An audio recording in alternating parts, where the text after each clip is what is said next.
Yeah, so my talk is going to be on English as a medium of instruction in Scandinavian higher education and some of the issues and controversies that have surrounded it.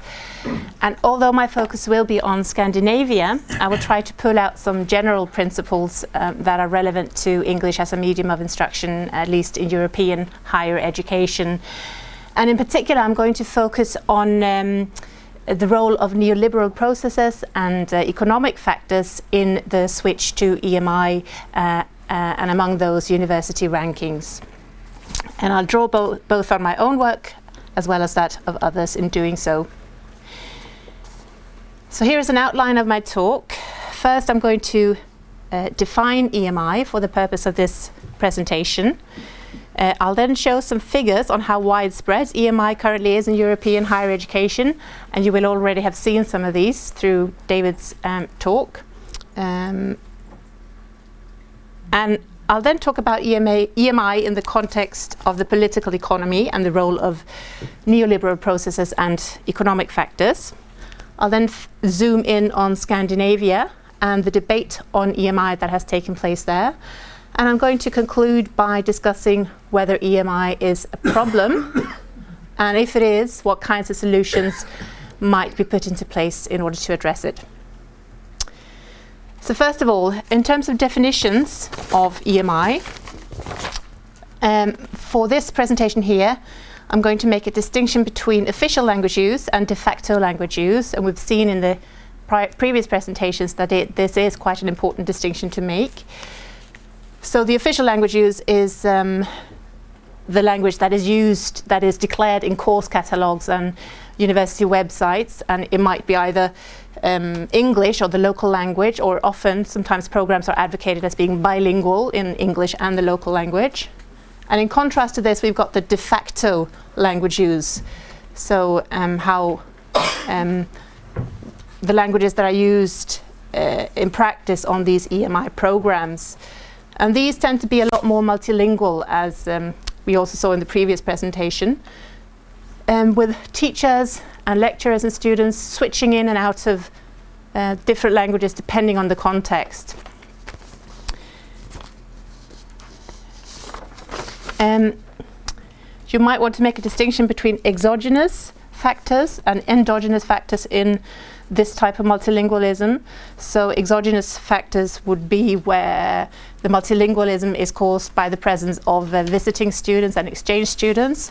And endogenous multilingualism might be the type that is in the Basque countries, for instance, and in Finnish universities, where the existing domestic student population already has two languages, or indeed where they have an additional language at home. We don't know a lot about we could know more, I should say, about this group of students. It's often been pointed out that they tend to be invisibilized in the literature. So when I give numbers on EMI in the next few slides, I'm going to give numbers on the official language use, which is where it is stated as being in English. And I'm going to use Vector and Maiworm's data on this, which in contrast to Dearden's data is only focused on Europe, so we don't have the same global overview. And another difference is also, as our previous speaker also pointed out, that it's focused only on higher education.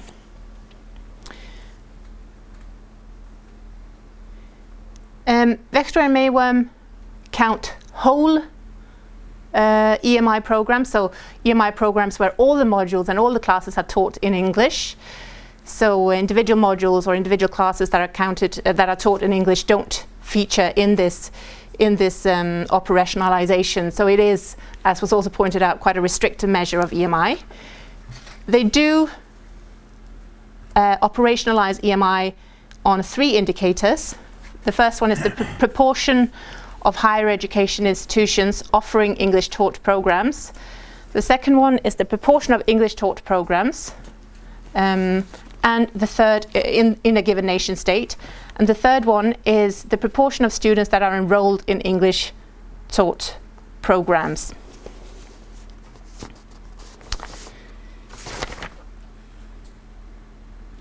So let's have a look at the distribution of EMI in European higher education. This is a map that I've generated for the purpose of this presentation, but it's based on Wächter and Maiwurm's data. And the darker the color here, the more EMI is used.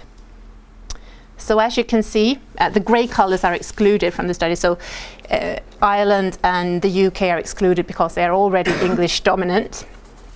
And some other countries in Eastern Europe are also excluded because there wasn't any data from those.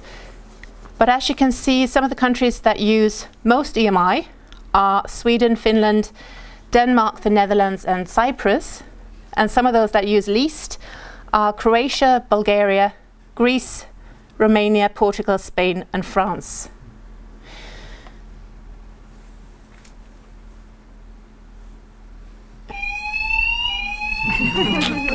Any other else coming? Okay. So you might see here that evidence of what we have heard about previously today, that the north-south divide in the provision of EMI in Europe. And this is another way of visualizing this, again based on Wächter and Maiwurm's data.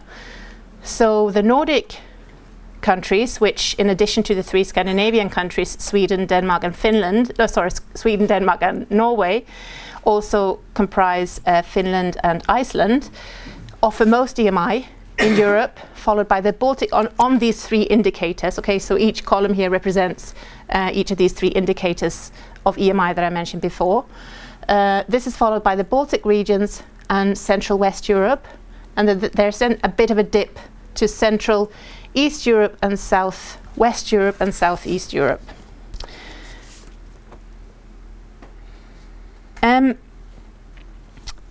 Now, I was curious to find out why there was this difference.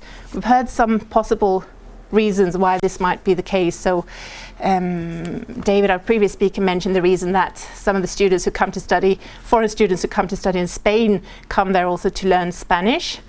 Well, I'll return to that point later on actually, but one of the reasons might be that the general English level proficiency in the Nordic countries or in Northern Europe tend to be on average higher among the general population. So the latest data from the European Commission, the Eurobarometer from 2012, according to that 86% of Danes and Swedes declare that they are able to hold a conversation in English. And if we compare this to a country like Spain, for instance, the corresponding figure is 22%. So the differences in English language proficiency, or at least self-declared English language proficiency, might have something to do with it. But what other factors might help explain this sort of unequal distribution of EMI? Well, this is something that I'm working on at the moment. It's very much work in progress. Together with a colleague of mine, this is where I move into EMI in the context of the political economy. And together with a colleague, I was interested in finding out whether the distribution of EMI correlates with a country's wealth, measured as the gross domestic product per capita. And it did indeed turn out that there was a correlation. That was statistically significant, a strong positive correlation. As you can see from these two maps here, the map on the left is the one that I showed previously, which shows the distribution of EMI. So the darker the color here, the more EMI is offered. And the map on the right shows GDP per capita, and the darker the color here, the richer the country. So you might be able to see that there seems to be a correlation, and indeed, when put to the test, statistical test, it does turn out as being significant. What might be the reason for this?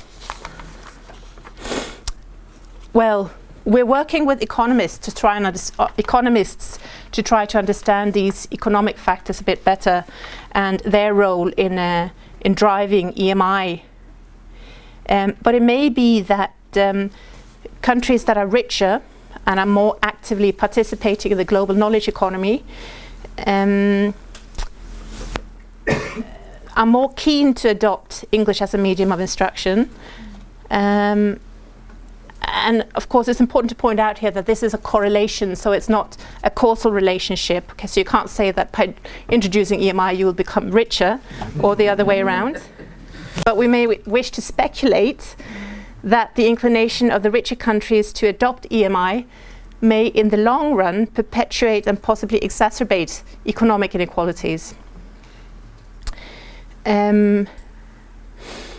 But future studies might want to look into this over time.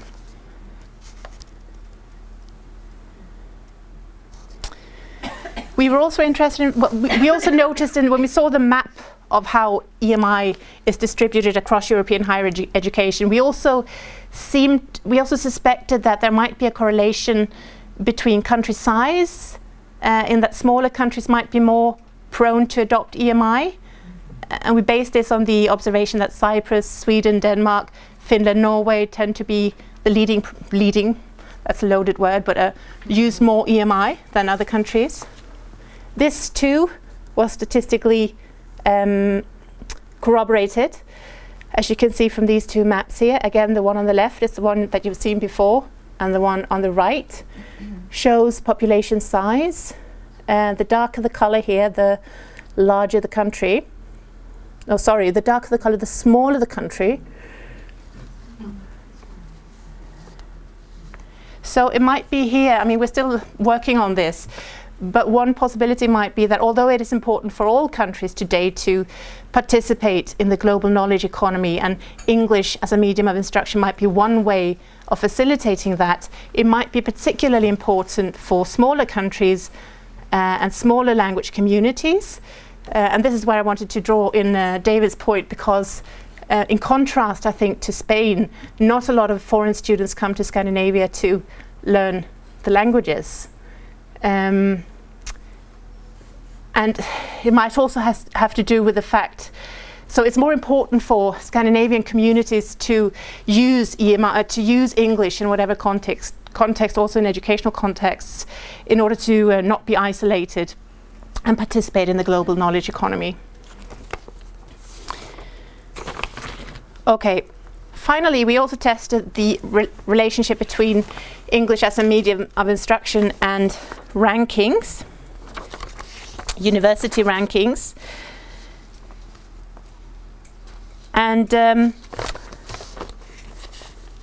we did this because partly because of prior work that we had done that had shown that there were signs of a correlation between the extent of EMI used at an institution and its rank on ranking lists. So the more EMI it used, the higher it ranked on university ranking lists. But when we undertook this study, it was a very small sample size, so it focused only on the 8 universities in Denmark. So now we have increased the sample size, including all of the universities surveyed by Wächter and Mayworm, so 1,300 institutions roughly in 28 European nation states.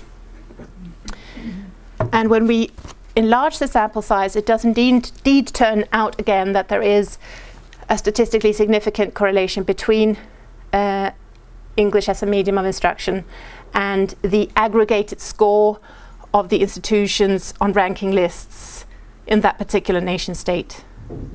And we've divided that score by 1,000 students to control for the size of the country.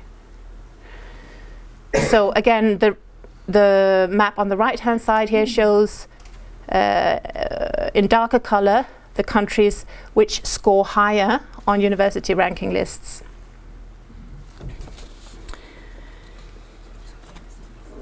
So the thing with university ranking lists, other research has shown that they seem to indirectly, if not directly, engender EMI. Universities tend to be quite preoccupied with them. A recent study has suggested that 86% of universities regularly monitor their position on university ranking lists, and 71% of universities believe that their rank affects their reputation, either in a positive or a negative way. So they are quite occupied by them, preoccupied by them. Some of these ranking lists have as a criteria the proportion of rather the ratio of international to domestic staff and students. So for instance, two of the most influential ranking lists, which are Times Higher Education and QS, Cockerelli-Simmons, weight this criterion at 5%. And of course, if you're interested in attracting overseas or international staff and students, then this will engender English, because how else are you going to communicate with these people, and how are they going to operate in their daily or undertake their daily tasks? But as I said, this is work in progress, so I'd very much welcome your thoughts on this. So I'm now going to move on to talk about Scandinavia and the debate on EMI that has taken place there. Scandinavia, as I'm sure you're aware, consists of 3 countries, Sweden, Denmark and Norway. It's officially, or each of these countries is officially monolingual. So Swedish, Danish and Norwegian are the official or majority languages. English is the first foreign language which is taught from primary school age. And as I said before, English proficiency levels are generally quite high, with 86% of Swedes and Danes declaring that they are able to hold a conversation in English. Again, here, this is just to reinforce the point that the Nordic countries offer most EMI in Europe. Okay, this huge or quite considerable amount of EMI that is used has generated a lot of debate in Scandinavia, which has taken place from the turn of the millennium roughly until, well, it's calmed down a little bit probably, but yeah, it's probably still going on, it's fair to say. So crudely, the debate can be divided into pro-national language supporters and pro-English supporters. The pro-national language supporters consist primarily of these actors here, the ministries of culture in each country, which are, well, they have as their core task to strengthen and protect the national language and cultural heritage. Then we've got the language councils, which are probably, well, maybe they're akin to the Académie Française. I don't know how many countries have these bodies, but they're charged with monitoring the development of the local language. They too are quite concerned about the switch to English as a medium of instruction, because they feel that it's a threat to the local or national languages. Then we've got the intellectual left, and their arguments tend to center on threats to the welfare state. So they're concerned that when the state invests money in educating graduates, then that money should come back to the nation state. And an example that's often mentioned, and I think this is similar to some of the informants that Julie mentioned as well, is that of a vet. And if a vet has been trained exclusively in English, then how can they then communicate their knowledge to local farmers when they graduate? We don't know whether this is an unwarranted concern, but it's a concern for sure. There are also concerns that the quality of teaching and learning will be lowered if it's delivered by speakers who don't have the language as their first language. And paradoxically, alongside the representatives of the intellectual left, we've got far-right politicians who also argue that EMI might be a threat to Danish or Swedish, Norwegian language and culture. So these two parties of the opposite end of the political spectrum find themselves in the same position, but using different arguments. And then we've got some researchers, and I emphasize some here because there are, sorry, there's an R missing there. There are other researchers who are more pro-English, or at least a bit more laissez-faire. But the researchers that have been advocating for the national language have primarily been bilingualism researchers who argue that you learn best in your mother tongue. And I think it's fair to say that a lot of this knowledge comes from pre-tertiary context, particularly primary education. A lot of it comes from low and middle income countries, such as in Africa and Asia, where English has been used as a medium of instruction for a long time, since colonial times, at pre-tertiary level. It's unclear whether you can extrapolate those findings to a higher education context in the developing or in the developed world. On the pro-English side, we've got typically the ministries of science and education in each country, university administrators, right-wing and centre politicians who believe in fair trade and, free trade. Well, maybe fair as well, I don't know. But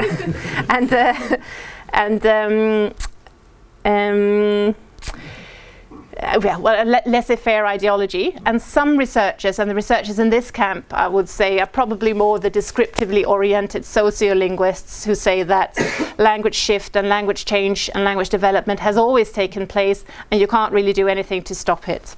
And there's no point in being emotionally attached or agitated. Okay, then there's one group that's missing here in the debate. We haven't heard the voices of these people at all, and they're the affected ones. So the lecturers and the students who have their everyday business in this context. They haven't meddled in the debate, but we do know something about them from the research. Was pointed out earlier that most of the research on EMI has focused on attitudes and impressions of EMI. And the picture, at least in Scandinavia, is not uniform at all. There are some that believe that EMI is good and increases the chances for the individual and the society to participate in the global knowledge economy and so on. But they also point out certain problems, that it's difficult to follow lectures, and it might be a threat to the national and cultural heritage and so on. So it's nowhere near a uniform picture that has emerged from this research.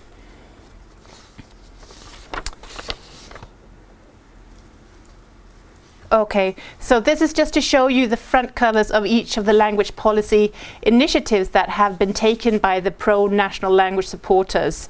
Okay, just to show you how productive they've been and how much of a threat they've seen the switch to EMI as. These are Swedish and Norwegian and Danish language policy publications that have been published from the turn of the millennium to 2014. Primarily by the Ministries of Culture.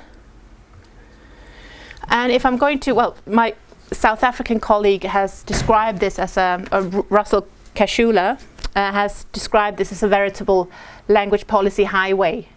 Okay, there's been lots of language policy initiatives.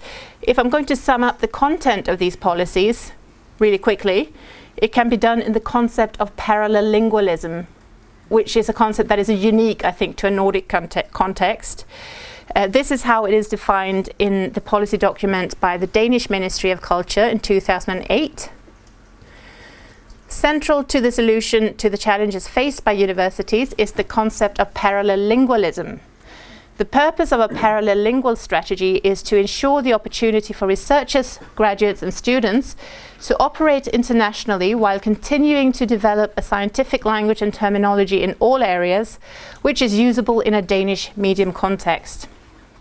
And here's another definition provided by the Nordic Council, which is an intergovernmental forum for Nordic collaboration.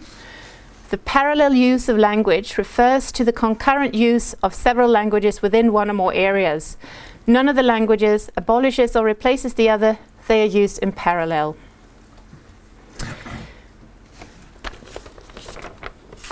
So it's clear here that the key aim of these language policy initiatives is to strengthen the national language in the face of what is perceived as an encroachment from English. The policies don't really have much of an effect, though. They seem to serve primarily a symbolic function. They're not really able to compete with the much more powerful ideologies and policies that I mentioned before, such as rankings and others. and these are the ones that really drive the switch to EMI. So let's have a look at these. Some keywords are knowledge-based economy, human capital, competition, innovation, internationalization. This is drawn on Holberg's work, and she has shown that these key buzzwords feature in policy documents at lots of different levels, like this. They feature at supranational level in the OECD's policy.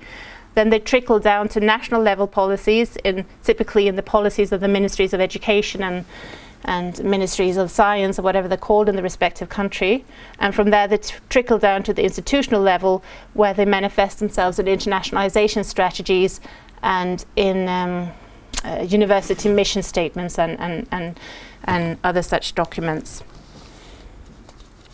So when I say pro-English, when I call these debaters pro-English supporters, it's actually a misnomer, because, as I think was David who pointed out, he drew on Taina Saarinen's work, that is not necessarily the case that these policies explicitly advocate EMI. Sometimes it's very implicit. It's a covert sort of language policy. So you can distinguish, perhaps, if you want, between deliberate introduction of EMI and non-deliberate introduction of EMI. There's research from Norway, which has suggested that the switch to EMI was very deliberate. Jusland here has interviewed the Ministry of Education in Norway, and he told her that he explicitly and personally encouraged all the institutions, higher education institutions in Norway, to switch to English as a medium of instruction in order to abide by the goal or the objective of the Bologna Declaration to facilitate mobility. My own research, which has been undertaken in a Danish context, suggests that it's not always such a deliberate choice, but these keywords that we saw before, human capital, internationalization, and so on, indirectly engender EMI. A lot of universities in Denmark, at least, have internationalization targets for international recruitment. So the more international staff and students they recruit, the better it is. And this inevitably engenders English. And this is just for pedagogical purposes, really, to show that for each of the language policies we saw before, there is at least 10 internationalization strategies which pull in the opposite direction. Okay, so these are just a sample of internationalization strategies from university websites. I think a powerful example of how powerful these ideologies of internationalization are is clear from this quote here, which I'll read to you in a minute, which features in the mission statement of the University of Copenhagen. They use the concept of parallelingualism, or rather they hijack it, you can say, because it wasn't intended to be used in the context that it is used here. As you will remember from before, it was used as a way to try to strengthen the local language or the national language. But here it is used in the opposite sense, to strengthen English or to justify further introduction of English. So I'll read it. It must be easier for foreign students and researchers to come to the University of Copenhagen. The international services must be strengthened with better course catalogues, study descriptions, housing offers, and continued emphasis on parallelingualism. It's hard to know that hard to see that this can mean anything else than we must use more English. Okay. And I believe that these powerful ideologies are one of the reasons why there has been such a huge growth of EMI in European higher education. Victor and Mayworm talk about a 239% growth from 2007 to 2014. So to conclude now, is EMI a problem? Well, I haven't explicitly addressed this question in this talk. Rather, I've tried to show that there is a debate going on about EMI in Scandinavia and elsewhere. Probably we wouldn't be here today if there weren't. And I don't think that research has found yet a clear-cut answer as to whether EMI is a good thing or a bad thing. Some research reports on students finding it more difficult to follow the lectures when they're given in English. Some have found that the teaching style becomes less interactive and less student-centered and more formal because it's harder to be spontaneous in a language that's not your first language. And other research has found no hindrances to communication or learning outcome at all. And some studies have found that students draw on compensatory strategies. They compensate for any problems that they face, for instance by taking notes in a different way, more extensive notes, or they might ask questions after the class in the corridor when they meet the lecture. So they have survival strategies. Some longitudinal studies have also found that any initial difficulties are eradicated after a year. And this might be when it actually turns out to be an advantage to having been taught in English, because you then develop greater command in an additional language. In short, research and opinions vary heavily, and this might have to do with the fact that EMI is not only, in fact not first and foremost a language problem. It's heavily tied up with ideologies and political and economic factors such as those I've talked about. And whether we are for or against EMI often has to do with whether we are for or against a strong centralized welfare state, at least this is what it has been like in Scandinavia, or whether we are for or against free trade and competition, whether we think multilingualism and linguistic diversity is something that is intrinsically good, or whether we think that language change is unavoidable and something that we are emotionally detached from. So it comes down to viewpoint. Some will say yes, EMI is a problem, it's a pandemic. Others will say no, the international, and this is typical in internationalization strategies such as the one I just showed you. And others are more neutral. So Wächter and Mayworm, for instance, point out that it's still only a minority of students in European higher education that are enrolled in English taught programs, only 1.3%.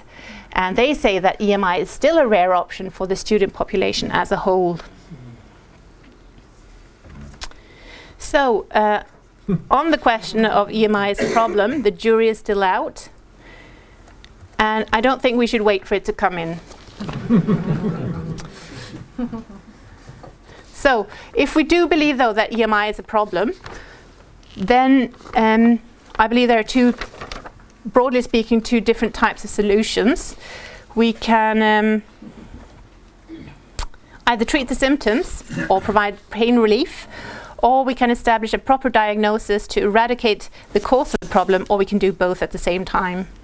In treating the symptoms, we might want to put into place some of the recommendations that have already been suggested, such as the projects that Mustafa and Ernest are working on, or what other researchers have shown, a greater acknowledgement of translanguaging, so how multilingualism is used as a resource rather than something that is stigmatized and seen as a problem.